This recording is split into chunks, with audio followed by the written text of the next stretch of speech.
Bonjour à toutes et à tous. Aujourd'hui, on s'attaque à un monument du programme du bac de français, la poésie romantique. L'objectif, c'est simple, vous donner toutes les clés pour vraiment comprendre et, surtout, pour bien analyser ce mouvement qui est à la fois complexe et absolument passionnant. Allez, on commence tout de suite. Prenez un instant, lisez cette phrase. Une jeunesse soucieuse sur un monde en ruine. C'est puissant, non ? En une seule image, Musset arrive à condenser toute la crise qui a fait naître le romantisme. C'est vraiment notre point de départ, le cœur émotionnel de toute une génération. Voici notre programme. D'abord, on va définir ce fameux mal du siècle. Ensuite, on verra comment les poètes ont réagi, soit en se réfugiant dans leur moi, soit en cherchant l'évasion, ou au contraire l'engagement. Et on terminera avec du très concret, une boîte à outils pour l'épreuve du bac. Premier point donc, le mal du siècle. Et attention, ce n'est pas juste un concept littéraire abstrait. Non, c'est vraiment le conflit émotionnel qui est à la base de tout le mouvement romantique. Si on comprend ça, on comprend d'où vient toute cette intensité, ce côté si personnel de leur poésie. Alors, qu'est-ce que c'est concrètement ce mal du siècle ? Eh bien, imaginez, c'est ce sentiment d'être né trop tard, dans un monde qui a déjà vécu ses grandes heures de gloire. La génération d'avant, elle a eu la Révolution, l'épopée de Napoléon, et la nouvelle génération, elle arrive après la bataille. Elle se retrouve face à un monde vidé de ses héros, de ses grands projets. C'est cette désillusion immense qui la ronge de l'intérieur. Cette chronologie, elle montre bien le choc. Le contraste est saisissant. On passe en l'espace de quelques décennies d'un espoir fou, d'une gloire militaire incroyable, à une sorte de grand vide. Pour la génération de Hugo ou de Musset, qui sont nés vers 1800, c'est comme si l'histoire s'était brutalement arrêtée, en ne leur laissant que des ruines à regarder. Musset, encore lui, trouve l'image parfaite pour décrire ça. Se sentir entre deux mondes, c'est-à-dire avoir un pied dans ce passé glorieux, mais qui est mort, et l'autre dans un futur complètement flou. À chaque pas qu'ils font, ils ne savent pas s'ils sont en train de semer quelque chose de nouveau ou s'ils sont juste en train de piétiner des décombres. Cette angoisse existentielle, on va la retrouver partout dans leur poésie. Alors, face à ce monde extérieur qui les déçoit tellement, quelle est la première réaction du poète ? C'est le repli sur soi. On entre donc dans notre deuxième partie, cette exploration de l'intériorité, une plongée dans le moi comme on n'en avait jamais vu avant. Le point essentiel ici, c'est la rupture, une vraie rupture esthétique. La poésie classique, avant eux, mettait en avant la raison, la maîtrise des passions, l'universel. Les romantiques, eux, font une sorte de révolution copernicienne. Ils mettent le jeu, avec ses émotions à l'état brut, ses angoisses, sa mélancolie, au centre de tout. Le cœur devient la seule lentille à travers laquelle on perçoit le monde. Mais attention, il y a une nuance très importante. Ce jeu n'est pas égoïste. Comme le dit magnifiquement Hugo, insensé qui croit que je ne suis pas toi. En parlant de lui, le poète a l'ambition de parler de tout le monde, en explorant ses propres sentiments, que ce soit le deuil, l'amour, la colère, il touche à quelque chose d'universel. C'est ça la grande modernité du romantisme, le je veut devenir un nous. Et pour exprimer ce moi si complexe, le poète va trouver un allié extraordinaire, la nature. Le concept de paysage état d'âme est absolument fondamental. La nature n'est plus un simple décor, un joli cadre bien maîtrisé comme chez les classiques, non. Elle devient un miroir, un confident, le prolongement direct des émotions du poète.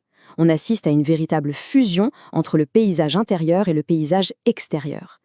Ce vers de Lamartine l'illustre à la perfection. Objectivement, Lamartine regarde un paysage magnifique. Mais le deuil de la femme qu'il aime vide ce paysage de toute sa substance, de toute sa beauté. L'extérieur est plein, mais l'intérieur est un désert. La nature est donc dépeuplée, parce que son cœur à lui est vide. La perception du monde est complètement filtrée par l'émotion. Et à l'inverse, chez Marcéline Desbordes de Svalmore, ce n'est pas la beauté de la vallée en elle-même qui est célébrée. Ce qui la rend si spéciale, c'est le souvenir de l'amour qui a été vécu. C'est la présence de l'autre qui donne tout son sens, toute sa joie au paysage. Le toi vient littéralement colorer le lieu et le transformer. Mais le poète romantique ne reste pas juste enfermé en lui-même. Face à ce fameux mal du siècle, deux autres grandes voies vont s'ouvrir.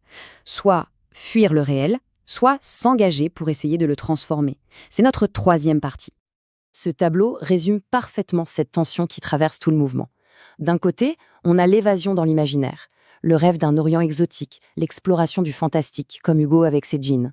Et de l'autre côté, on a l'action, le combat pour la liberté des peuples, pour la justice, comme le fait Elisa Mercœur en soutenant la cause grecque. C'est très important de comprendre que le romantisme, ce n'est pas que de la rêverie passive, loin de là. Voilà la voie de l'engagement. Ici, la poésie devient une arme, un véritable appel à l'action. Mercœur ne se contente pas de pleurer sur le sort des Grecs, elle leur dit « battez-vous ». La poésie devient politique, elle veut avoir un impact direct sur le cours de l'histoire. Et de l'autre côté, donc, l'évasion. Pourquoi est-ce que l'Orient fascine autant les romantiques? Eh bien parce qu'il représente tout le contraire de leur société bourgeoise, industrielle du XIXe siècle. Cet Orient rêvé et coloré, mystérieux, passionné. C'est un ailleurs mental, un refuge imaginaire pour s'échapper d'un présent qu'ils jugent terne et décevant. Bon, maintenant, on passe à la partie la plus pratique. On a posé les bases thématiques, mais concrètement, le jour du bac, comment on fait pour analyser un poème romantique? Voici une méthode en 3 temps, simple et vraiment efficace. Alors voilà les 3 étapes. 1. On identifie le grand thème. De quoi ça parle? Du moi, de la nature, de l'amour. 2. On repère les outils, les procédés. Quel champ lexical domine? Quelle est la ponctuation utilisée? Elle est souvent très expressive, avec les points d'exclamation, les points de suspension. Quelle figure de style? Et l'étape 3, c'est la plus importante, c'est là qu'on fait la différence. On explique pourquoi le poète a utilisé ces outils. Comment la forme sert le fond. On ne fait jamais une liste de procédés, ça ne sert à rien. On explique toujours leur effet. Considérez ce tableau comme votre fiche de révision ultime, un véritable aide-mémoire. Si le poème parle du moi qui souffre, on va chercher le champ lexical de la douleur, le je, les interjections. S'il s'agit d'engagement politique, on va être attentif aux tons épiques, aux impératifs. Ce tableau, il vous aide à faire le lien direct entre un thème et les outils stylistiques que vous devez trouver et analyser. Pour résumer, s'il ne fallait retenir que 5 points, ce serait cela. C'est vraiment le squelette de toute bonne analyse sur le romantisme. La crise historique comme point de départ, l'exaltation du moi, la nature comme miroir, le duo évasion-engagement, et enfin, un style qui cherche avant tout à nous émouvoir. Et pour finir, une petite question pour ouvrir la réflexion. Cette angoisse face à un avenir incertain, ce sentiment d'appartenir à une génération qui fait face à un monde en crise, est-ce que ça ne vous dit rien? N'y aurait-il pas un écho avec certaines de nos préoccupations d'aujourd'hui? Finalement, cette poésie, même si elle a 200 ans, a peut-être encore beaucoup de choses à nous dire sur notre propre époque. Je vous laisse avec cette idée. Merci de votre attention.